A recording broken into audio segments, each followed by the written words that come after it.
Hey guys, how's it going? This is Natenator.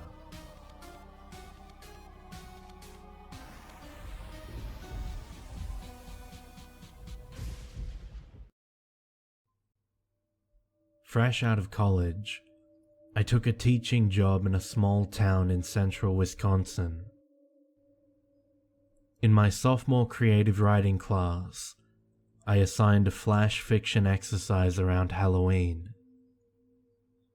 We'd studied urban legends and folklore, and it was the students' turn to construct stories of their own. Assignment length: 100 to 1,000 words. Directions: scare me. The submission quality was as expected. These were sophomores after all. But one story stood out halfway through my stack of papers. A piece by a quiet student named Jake. His first-person flash fiction story seemed so real, like it was dipped in reality. A little too closely. Almost like he wasn't making it up, but had been retelling something that happened to him. I put it aside, impressed. Kate's submission was the last paper in the stack. I remember the reading experience vividly. The beads of sweat accumulating around my temples. The clickety-click of the red pen in my hand. And a weird feeling of dread in the pit of my stomach. I placed it on top of Jake's story, and I thought, what the hell am I going to do? I still have photocopies of the original stories. And I often wonder, why do I still have these? But there's something about them. They're so interconnected, and there is something so raw and beautiful about them. I have a strong affinity for interesting student writing, and it'd be a shame to let the flames of these stories be extinguished. I'll share the student pieces and the subsequent events that transpired right here. I do enjoy a good story. Jake's flash fiction. My parents put Grandma Rosie in a home when she started to lose her grasp on reality, they said. I still found it cruel, but she seemed content. Content enough, I guess. I remember visiting her. She had an old, wooden rocking chair that faced the window. Outside was nothing but flat fields of green. The green would eventually fade, and when it snowed, it was carpets of white for miles and miles. I'm not sure which season Grandma Rosie liked the most. She didn't do a lot of talking. She mainly listened to her radio, and always one station, 89.1. But 89.1 never had a signal. It was always static. Grandma Rosie listened to this static all day, seemingly waiting out her life. No one could reach her. I visited one day to drop off a box of chocolates. Grandma Rosie slowly rocked in her chair, with large headphones over her ears, staring out the window, watching the snow fall. I couldn't tell if she knew I was there. I walked over and placed the chocolates on a small table, and her hand suddenly reached across and snatched my wrist. "Shh," she whispered. "Listen." Grandma Rosie leaned in close, and I put my ear to hers. I lifted up the cup of her headphone and listened. There was only static. I was about to speak, but she covered my mouth with her hand. "Listen closer," she said. I did, but all I heard was more static. "Soon they will come," she said. "They will come to take me away." This freaked me out a little, and I went home. I told my mum and dad about what happened, but they didn't think it was that weird. I kept thinking about it.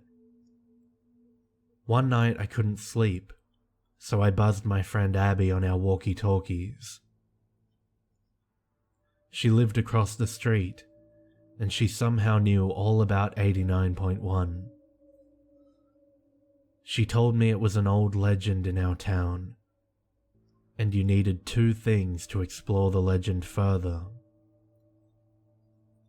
a radio and a closet with the door slightly open.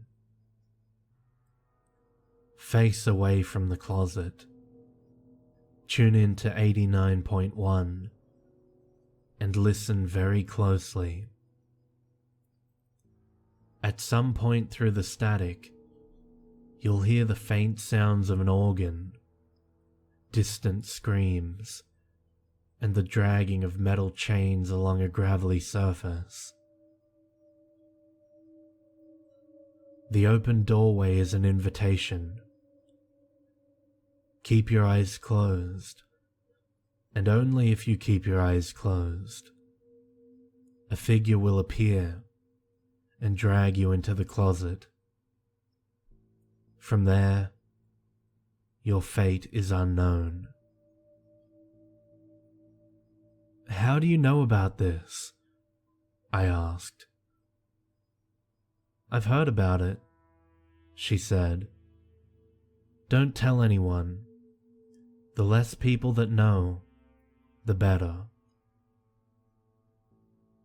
I looked out my window and saw Abby in her bedroom. She put her finger up to her lips.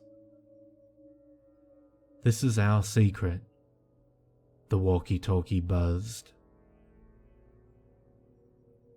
For the next few days, I kept thinking about the ritual and Grandma Rosie. Why would she be playing this game? Why did she want to be dragged into an unknown fate?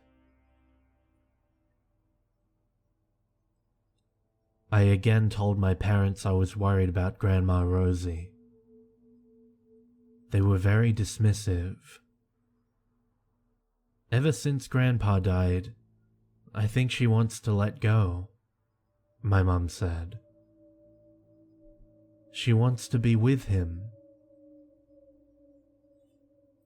I wanted to know more, so I decided to try the game myself. It was late at night, and I opened my closet door, just a crack. I sat on my bed with my back to the closet, tuned my radio to 89.1, and put on my headphones. I heard the static, and I closed my eyes. I sat there for a long time, focusing very hard on the static. The longer I sat there, the more it felt like my room was shrinking. kind of like the space was filling up with something else, like I wasn't alone.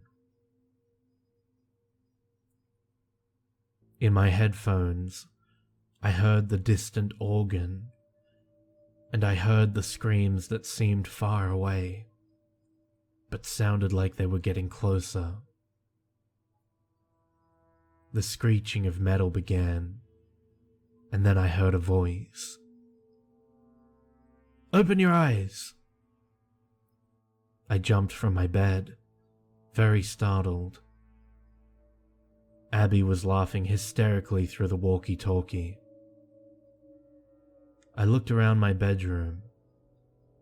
I was alone. I looked out the window and saw Abby, smiling and giggling. She brought the walkie-talkie up to her mouth. "I totally scared you," she said. "There was no one there, you're such a wuss." I noticed the closet door. It was wide open. The static of 89.1 hissed from my headphones. "I was only joking," the walkie-talkie chirped. But I wasn't so sure it was a joke. Grandma Rosie died 2 weeks later in her sleep. Her time had come, and I was done fooling around with legends and superstitions. Jake's story was the most interesting of the bunch. His writing needed some tightening, sure, but the ideas were there. A mysterious legend, sentimental characterizations, and an ambiguous ending. I truly thought he had invented the whole thing, until I read Kate's submission. Kate's flash fiction. Panic. Fear. No one would believe me. Not ever. I told him I was joking. About everything. It helps me sleep at night. But I know what I saw.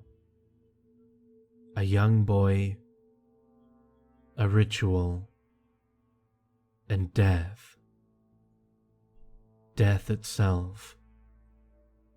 A black death with a clutching grip.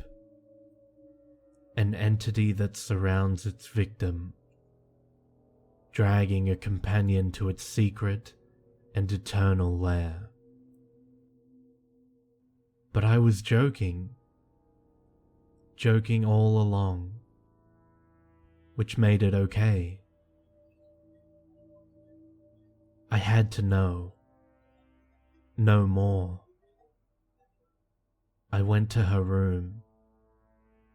It felt recently vacated, like the plug had just been pulled from a sink. Headphones on the floor. Static. Nothing but static. Noises from the closet. Labored breathing. Fingernails squeaking on the door from the inside. I clutch the handle. Something else. Something dark. Can't open it. Won't open it. Refuse to let it out. I slowly back away. A tiny voice, squeaking.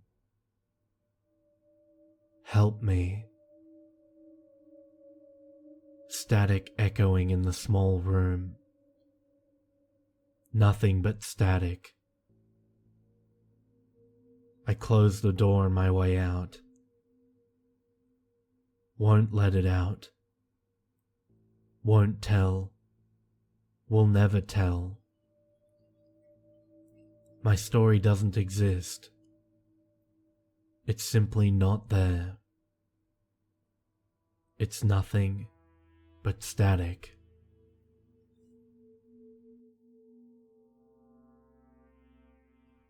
Here I had two seemingly intertwined stories, Jake's more traditional folklore story and Kate's personalized flash fiction, focusing on emotion, regret, and secrets. Perhaps I'd been swimming in urban legends too long. Or maybe I'd been the victim of too many horrendous student essays and stories to count. But I couldn't shake the notion. This seems real. A few days after Halloween, I kept Kate after school. I wanted to know more. Specifically, was she the Abby character in Jake's story? And was she confessing to visiting the grandmother in her own piece? I pulled out Kate's flash fiction, and I asked about how she wrote it. What was her inspiration? She shrugged. I guess it's avant-garde. I was just experimenting with ideas. Did you like it? I nodded. It was an interesting piece, I told her. Have you ever heard of 89.1? Kate asked me. I started to speak, but couldn't. A few words sputtered out, but were interrupted by Kate's laughing. Oh my gosh, Mr. Patrick. The whole thing was a joke. Kate explained how she and Jake conspired to write multiple viewpoints of the same story, partially as a creative writing exercise, but mainly just to screw with me. The whole thing was made up. It was a Halloween prank. We so got you, Mr. Patrick. Kate laughed. I smiled uncomfortably. It was a good one, and yes, they got me. I told her that I enjoyed her piece. Let's continue developing your avant-garde writing and enjoy your Halloween. But something didn't feel right. I had drinks with a veteran freshman English instructor. Me, the first-year teacher in a new town, and he, the wily old mentor. I told him about the assignment and the stories Jake and Kate turned in. He laughed and thought about it a bit more. That just seems off, he said. You said Jake and Kate conspired to play a joke? They were thick as thieves in my class at the start of the school year. But in the fall they stopped talking. Wouldn't even look at each other anymore. Had some sort of falling out. I guess they made up.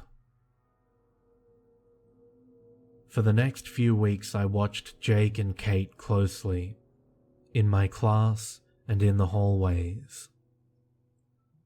They didn't speak once, never even looked at each other. I scheduled a story conference with Jake, and I let him know how much I'd enjoyed his growth as a writer, especially his Halloween flash fiction piece. I grinned and told him that his prank with Kate had totally burned me. Jake smiled awkwardly. We got you, huh? He said.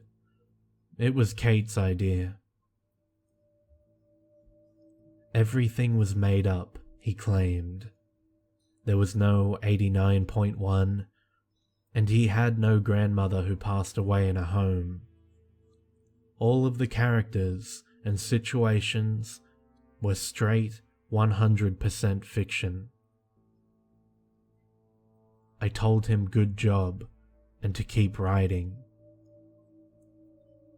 Still, the situation seemed amiss, like I was missing part of the act. Was it possible that these two were so committed to screwing with me that they wouldn't even speak at school? Or maybe they were dating and didn't want anyone else to know, so they played it cool in the hallways and in class.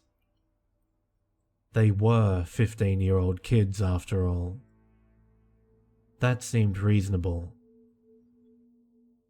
But it was keeping me awake at night. Nothing else mattered. I taught during the day, and I obsessed over the stories in the evening. News, sports, and current events faded to the background. The real world slipped away. I pushed forward. Armed with a couple of possible last names, thank you school records, I called senior citizen homes in the area. I was trying to track down my mum's old friend, Rosie, I told them. Each phone call followed the same script. The receptionist went through the files and found nothing. No one there by either last name I had. I scoured the internet, and I spent too much time in the stacks of the local library. I found no folklore or urban legends relating to 89.1. And each time I felt like quitting, I pulled out my photocopy of Kate's story. She had visited Jake's grandmother. It simply felt so real. I knew it wasn't fake. In a last-ditch effort, I spent a lot of time alone in my bedroom, listening to the static of 89.1 with my eyes closed and the door slightly ajar. I'd hone in on the static, and I'd listen deeply and intently for the chimes of the organ, the harsh and troubled screams in the distance, and the clinkety-clink of the metal chains. Sometimes I'd think it was there, and I just had to focus a little harder, and I'd sense a presence in my bedroom, about to creep out of my closet, the dark mist waiting to drag me away. I wanted it to come, because I wanted this story to be real. But it didn't come. One day at school, I saw Jake and Kate smiling and laughing at Jake's locker. I walked past them, and Kate winked at me. That was the clincher. I finally succumbed to the notion that I'd been had. It was over. I ended my search for 89.1. I had drinks again with my colleague. Many drinks, this time, and I drunkenly told him everything I'd been doing. He found my investigation ridiculous and ultimately dangerous. "You like stories too much," he said. "If I didn't know any better, it's almost like you're trying to write one of your own. Just let it go." I pulled out the photocopied stories from my back pocket, and I pressed them down on the bar, staining them with splashes of beer. My colleague picked up Jake's story, and he looked at it for the first time. His eyes skimmed the page, and they stopped, cold. "Wait," he said. "You never told me about Abby." I shrugged. "Abby was Kate," I told him. "It was all part of the game." "I wonder," he thought aloud to himself. He laid it out for me. A year ago, about 10 months before I moved into town, an 8th grader named Abby had gone missing, seemingly vanished into thin air. One minute, she was alone in her room, and the next minute, she was gone. Some suspected that she ran away, but there were no clues, no evidence of foul play, no suspicious or shady family members or neighbors. She was simply gone. I read Kate's piece again. My heart sank. The whole time, I assumed it was about her visiting the grandmother. But maybe I was wrong. Maybe the squeaks and pleas coming from the closet were coming from Abby. Kate never specified who she was visiting or where she was. I read the avant-garde flash fiction one more time, honing in on every word just to be sure. And at that moment, everything changed. I spoke with the school administration. They contacted the authorities, and the police had conversations with Jake and Kate. It went nowhere. It didn't matter that Abby had lived across the street from Jake. It didn't matter that we had words on paper.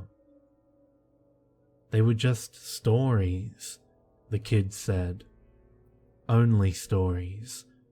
Complete fiction. Jake had no grandparents in a home anyway. They were sorry if they'd scared anyone. They were Halloween stories after all, and pretty ambiguous stories at that. Jake even tearfully apologized for naming a fictional character after a missing girl. It hadn't crossed his mind. And I was now the monster for dragging 2 innocent kids into this mess.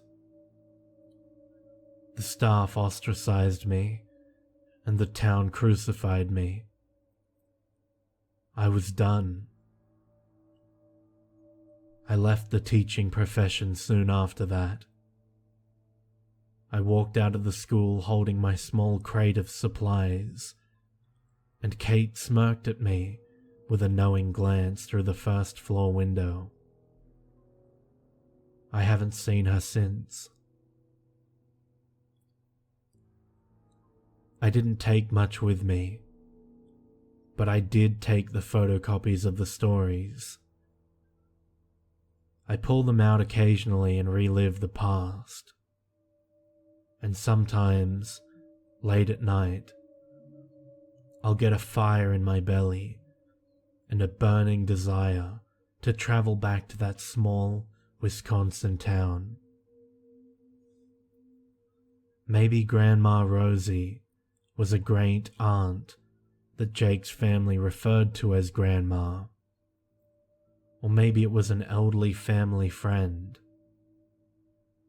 Maybe I missed something about the missing girl, about 89.1, about Kate's intentions. Perhaps I can try the ritual a few more times, just to see what happens. Or maybe it's just all bullshit. It was 10 years ago, and I'm probably the only one that thinks there's a shred of truth in those stories. I'd be wasting my time. But it still keeps me up at night. The slim chance that it's all true. And oftentimes, the idea of it is something I contemplate more than what really happened to Abby and the grandmother in the story. If it is true, why did the kids write it all down like that? I don't have a good answer. I'll never have one. I suppose that, just like me, they really just enjoy a good story.